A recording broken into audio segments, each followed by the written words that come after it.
Good day everyone, I am Angelica Cabulao and today we will tackle about the Renaissance period.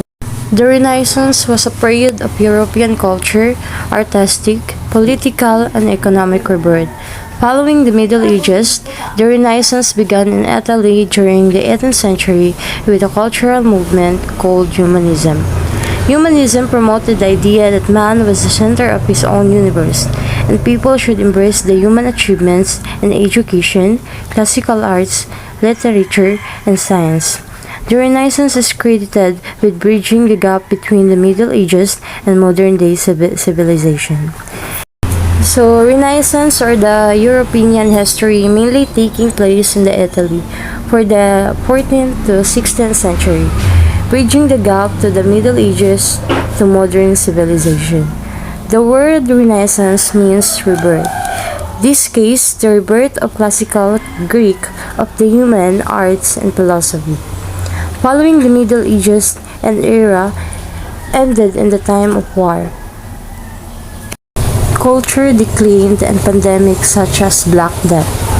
Humanism was really at the heart of the Renaissance, a philosophy inspired classical Greek and human texts, celebrating human creativity and individual achievement in different fields, and promoting the idea that the man was the center of his own universe, not God. And by this new mindset, contrastedly with medieval philosophy which centered the divine following the rules set forth with the Catholic Church as God plans. The Renaissance began in Florence, Italy. It had a profound impact on art, architecture, science, and philosophy, religion, politicals, and literature. Some of the most famous and groundbreaking Renaissance intellectuals, artists, scientists, and writers. So, during the Renaissance period, grabe ang ilang knowledge in part of economic marketing. It also increased their trading. So, they are recovered of naadyo sila stable na life and everything. Because of their knowledge, ginagamit nila yung ilang kaalam dyan. So, that's the Renaissance period. So, hello everyone. My name is Junay Solomario, the next reporter. So, my topic is all about Renaissance great artists. Number 1 is Leonardo da Vinci. Who is Leonardo da Vinci? Have you ever seen this painting below? Do you know what it's called? It is a Mona Lisa. Do you know who painted the Mona Lisa? It was painted by the famous artist and inventor Leonardo da Vinci. Leonardo da Vinci was born on April 15, 1452 in Vinci, Italy. His father, Sir Ferro, and his mother, Caterina, were not married. Leonardo da Vinci was a prominent figure in the Renaissance period. He made remarkable contribution to engineering, architecture, science, urban planning, cartography, philosophy, and anatomy. He was also a painter, draughtsman, sculptor, and architecture. And also, the Mona Lisa is a half-length portrait painting by Italian artist Leonardo da Vinci. It is widely considered to be the world's most famous painting. The painting's subject, identity, and the reason for her enigmatic smile have been the subject of much debate and speculation. Number 2 is Desiderius Erasmus. He was a theologian. He was born in Rotterdam or Gouda, Burgundian, Netherlands in the Holy Roman Empire on 28 October 1466. His father's name was Roger Gerard and mother's name was Margareta Rogenius.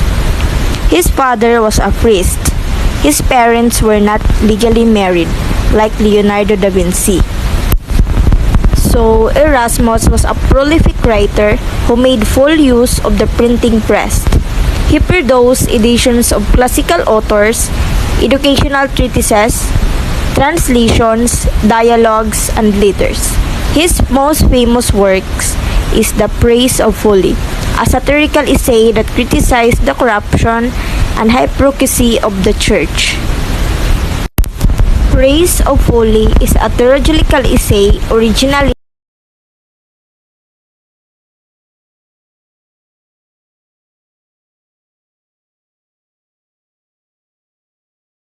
Number 3 is Michelangelo. Michelangelo was an Italian sculptor, painter, architecture, and poet of the High Renaissance. Michelangelo was born in March 6, 1475 in Caprice, Michelangelo, Italy. And also, Michelangelo was dead in February 18, 1564 in Rome, Italy. As for Michelangelo's contribution to Renaissance art, he was a prominent figure in the High Renaissance movement. His work decisively influenced artistic trends in his own time and the later Renaissance. His interest in science and experiment inspired many humanists to study the world and nature. So this is the picture about David, statue of the biblical hero, which Michelangelo created between 1501 and 1504. It is widely considered to be one of the greatest sculpture of all time. There are the three artworks of Michelangelo. Number 1 is the creation of Adam, 2 is the Sistine Chapel ceiling, and 3 is the Doni Tondo. Number 4 is William Shakespeare. William Shakespeare was a prominent figure in the Renaissance period. He made remarkable contributions to literature, theater, and the English language. Shakespeare's works are known for their profound insights into human nature and enduring literary brilliance. Romeo and Juliet is a tragedy written by William Shakespeare early in his career about the romance between two Italian youths from feuding families. Number 5 is Galileo Galilei. Galileo Galilei was born on February 15, 1564 in Pisa, Italy.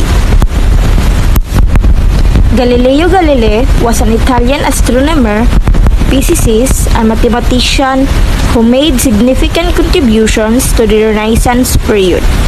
He is widely regarded as the father of modern science and it is best known for his pioneering works in astronomy, including his discovery of the 4 largest moons of Jupiter. And also, Galileo Galilei was a prominent figure in the Renaissance period. He made significant contribution to the fields of astronomy, physics, and mathematics. That's all. Part of my report, topic, Renaissance idea of man. So, Renaissance idea of man was a concept that merged during the Renaissance period in Europe. So, Renaissance idea of man was merged during the time or period in Renaissance in Europe. Ang about ani is based sa ideal that humans must embrace and accept all knowledge and develop in ourselves or themselves na we progress as a human na makuha ato itong mga knowledge. Og ideal embodied the basic tenets of Renaissance humanism as considered na man was the center of the universe.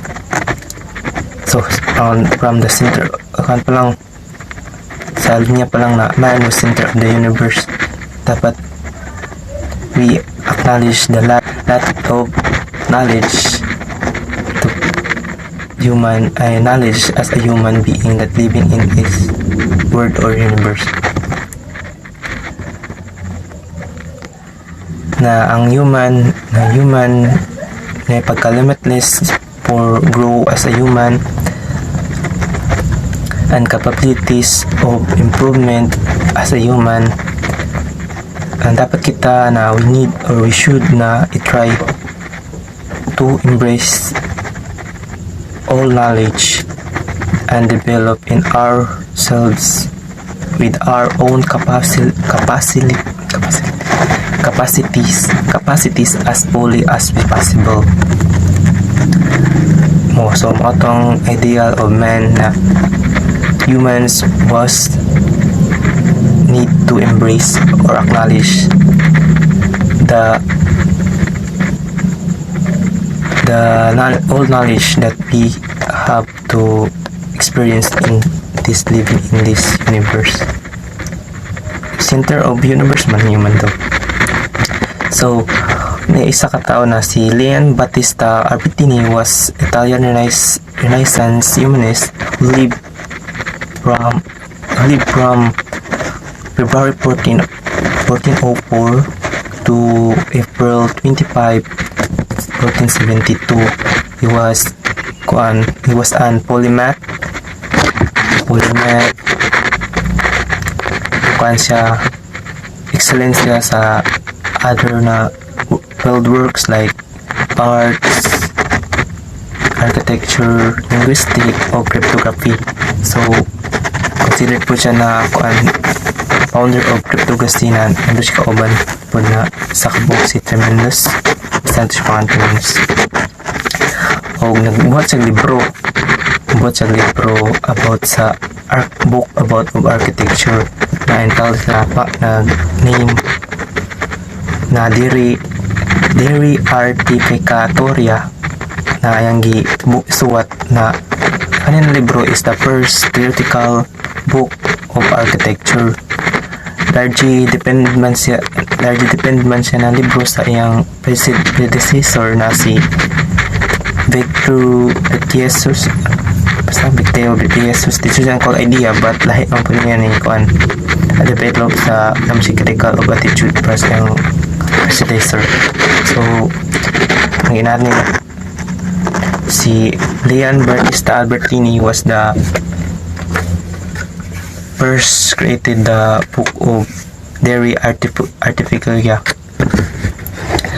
The book was subdivided into 10 books, subdivided sa po sa book, including discuss about line amendments, material construction, public works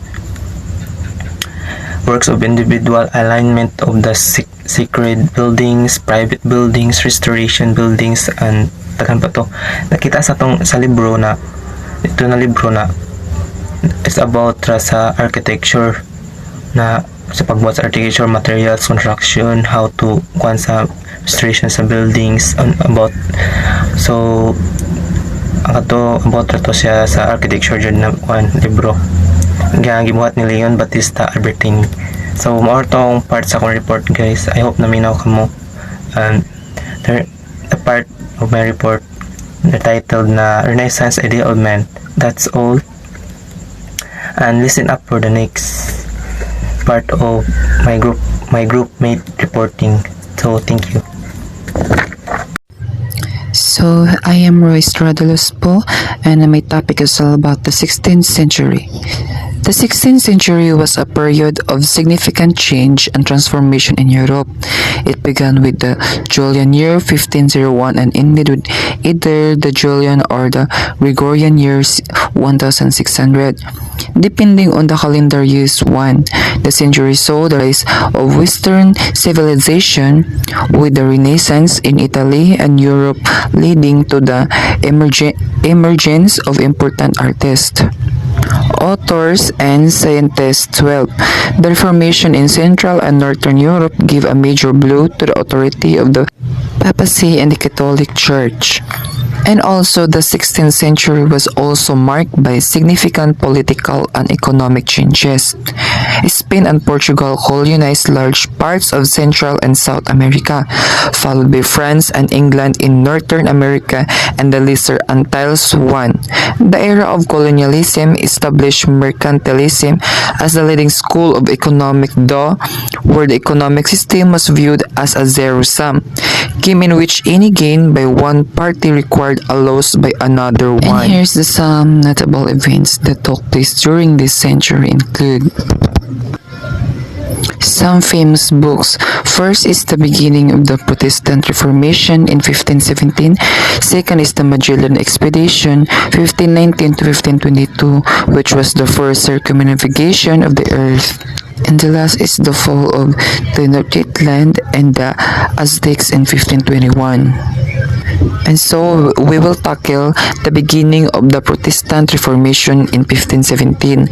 The Protestant Reformation was the 16th century religious, political, intellectual, and cultural upheaval that the splintered Catholic Europe, setting in place the structures and belief that would define the continent in the modern era. In Northern and Central Europe, reformers like Martin Luther, John Calvin, and Henry IX challenged papal authority and questioned the Catholic Church's ability to define Christian practice. They argued for a religious and political distribution of power into the hand Bible and pamphlet reading pastors and princes. The disruption triggered wars, persecutions, and the so-called Counter-Reformation. The Catholic Church delayed but forceful. And also the Reformation generally is recognized to have begun in 1517 when Martin Luther, 1480-1546, a German monk and university professor, posted his 95 theses on the door of the Castle Church in Winterberg. Luther argued that the church had to be reformed. And next is the Magellan Expedition. So the Magellan Expedition was the first circumnavigation of the Earth. The first circumnavigation of the Earth was the Magellan Expedition, which sailed from Sanlúcar de Barrameda, Spain in 1519 and returned in 1522 after cruising the Atlantic, Pacific, and Indian Ocean. And the last is the fall of Tenochtitlan and the Aztecs in 1521.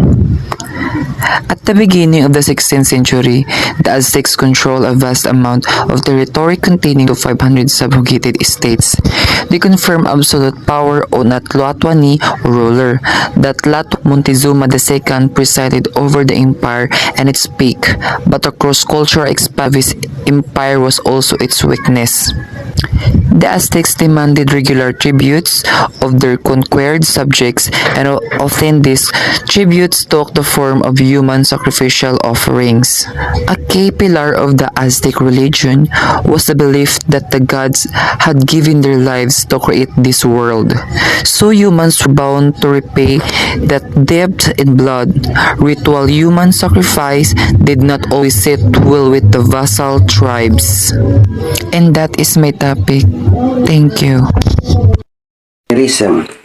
So, Mannerism was an artistic style that emerged in Italy during the 1520s and lasted until the 1590s.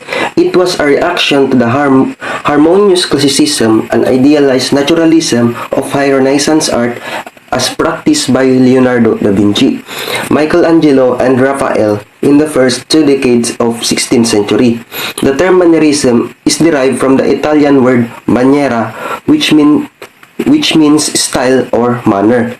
The style was characterized by a focus on style over substance, with an emphasis on virtuosity and technique. So, the Mannerism in 16th century is style and period in European art that emerged in later years of the Italian High Renaissance around 1520, spreading by about 1530 and lasting until about the end of 16th century in Italy, when the Baroque style largely replaced it. Some of the main features of Mannerism is, ang first is artificiality and artiness. Mannerist artists deliberately distorted the natural proportions, colors, and perspective of their subjects, creating a sense of elegance and technique skills. They also use complex composition, exaggerated gestures, and ambitious expression to convey emotion and meanings. So number 2 is cultivation of bizarre. Mannerist artists experimented with unusual themes such as grotesque figures, erotism, allegory, and mythology. Kibali, ga-experiment ang mga mannerist kibali just like sa mga mythology. So they also employed optical illusions, paradoxes, and contradictions to challenge the viewer's expectation and rationality. So number 3 is influence of Michelangelo. Mannerist artists were greatly inspired by the work of Michelangelo, especially his frescoes in the Sistine Chapel and his sculpture of Medici tombs. They imitated his muscular and twisted forms, his dramatic lighting and shading, and his expressive poses and movement. So here are some famous Mannerists. First is Parmigiano, whose real name was Girolamo Francesco Maria Mazzola, was an Italian Mannerist painter and printmaker active in Florence, Rome, Bologna, and his native city of Parma. Some of his notable works include Self-Portrait in a Convex Mirror in 1524, Vision of Saint Jerome in 1527, and the iconic, if somewhat anonymous Madonna with the long neck. So, one of the famous painting of Parmigiano is a self-portrait in a convex mirror. A painting that shows the artist's reflection in a curved mirror, creating a distorted perspective and a sense of self-examination. So, the painting depicts the artist's distorted reflection in a convex mirror, which he chose to paint instead of straightforward self-portrait. The painting is a statement about the nature of art and what it can reveal, showing us the self-examination and exploration processes that the artist must go through in order to channel their creativity. Parmigiano has created a different sense of reality in his painting, something which is shifting, distorted, and unruly. He plays out a different divide between the material and the spiritual, the viewer and the artist. The painting is not on a flat canvas but on a section of a wooden sphere that reproduces the shape of a convex mirror. The gilded circular frame surrounding the image also add the effect that the viewer is looking at a mirror. So in summary, Self-Portrait in a Convex Mirror is a painting that reflects on the limitation of self-portraiture and complexities of self-perception and representation. It is a profound and thought-provoking work that challenges the viewer's assumption and expectation about art and life. So, another famous Mannerist is Jacopo da Pontormo, was an Italian Mannerist painter and portraitist from the Florentine school. He was born as Jacopo Carusi on May 24, 1494 in Pontorme near Empoli, Italy, and died on January 2, 1557 in Florence. One of the famous painting of Jacopo da Pontormo is The Visitation, a painting that depicts the meeting between Mary and Elizabeth, both pregnant with Jesus and John the Baptist respectively. It is currently housed in the Church of San Michele at Carmignano. So, the Visitation by Pontormo, this painting was created in 1528 to 1529 as part of frescoes cycle in the Capone Chapel in Florence. It shows Mary and Elizabeth in a dynamic and dramatic pose and with their arms and hands forming a cross. The painting is notable for its use of Mannerist elements such as distorted proportion, the unnatural colors, and the lack of perspective. It also reflects the religious and political turmoil of the time, as Florence was under siege by the imperial troop of Charles V. And lastly is Rosso Fiorentino, was an Italian Mannerist painter who worked in oil and fresco and belonged to the High Renaissance period. He was born as Giovanni Battista di Jacopo on March 8, 1495 in Florence, Italy, and died on November 14, 1540 in Fontainebleau, France. One famous work of Rosso Fiorentino is Deposition, a painting that depicts the descent of Christ from the cross.